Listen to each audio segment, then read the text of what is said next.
બહુ મહત્વપૂર્ણ વાત જે ભાગવત મહાત્મ્યમાં લખી છે, ઇદમ સ્થાનમ પરિતજ્ય. હે નારદજી સાંભળો, હવે મારો નિર્ણય ઈ છે કે મારે વૃંદાવનને છોડીને વયું જવું છે. ભક્તિ કહે છે.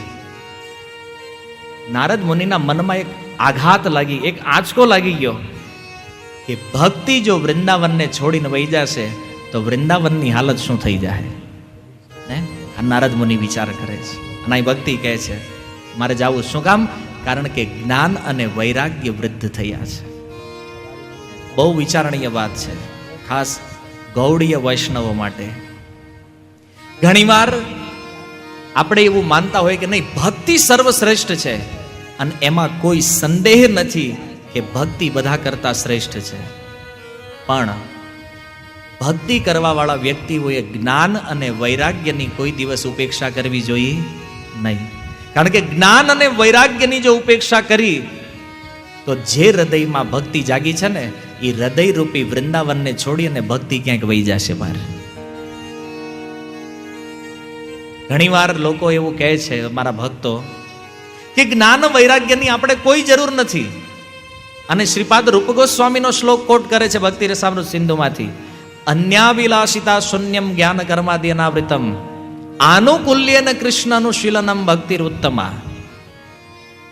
અહીંયા સમજવાનો વિષય એ છે કે શાસ્ત્રોમાં લખ્યું છે કે જ્ઞાન અને વૈરાગ્ય ભક્ત માટે કોઈ કામના નથી, ભક્તિ માટે કોઈ કામના નથી. એવું નથી.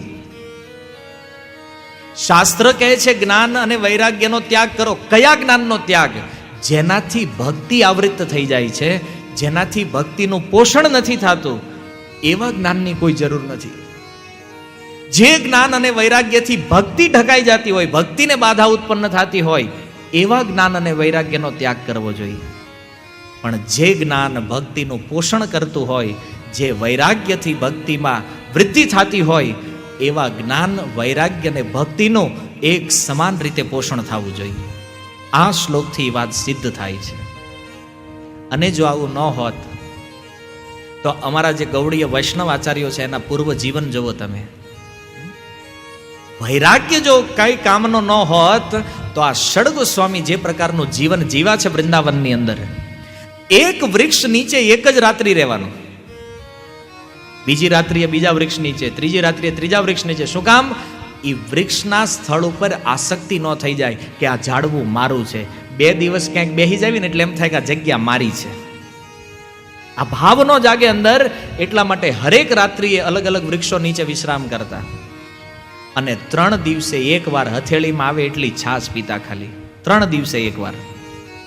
કોઈ રોટલી ભિક્ષામાં આપી હોય તો એને પાણીમાં પલાળી અને તડકામાં સૂકવી નાખતા અને 3 દિવસે એમાંથી એક ટુકડો ખાઈ અને 22-24 કલાક હરે કૃષ્ણ મહામંત્રનું ભજન કરતા. આ વૈરાગ્ય છે ષડ ગોસ્વામીઓનો. અને એની પરંપરામાં આપણે આ કથા શ્રવણ કરી રહ્યા છીએ. એવું નથી વૈરાગ્ય જરૂર નથી. વૈરાગ્ય વિદ્યા નિજ ભક્તિ યોગ. વૈરાગ્ય તો આભૂષણ છે ગૌડીય વૈષ્ણવોનું. મહાપ્રભુર ભક્ત ગણે વૈરાગ્ય પ્રધાન. અને જ્ઞાનની વાત ન હોત તો ભક્તિ રસામૃત સિંધુ જેવા ગ્રંથો રૂપ ગોસ્વામીએ શું કામ આપ્યા હોત જો જ્ઞાન જરૂરી નથી તો? ભક્તિનું પોષણ કરવા વાળું જ્ઞાન જરૂરી છે. એટલા માટે જ્ઞાન વૈરાગ્યની ક્યારેય ઉપેક્ષા ન કરવી જોઈએ.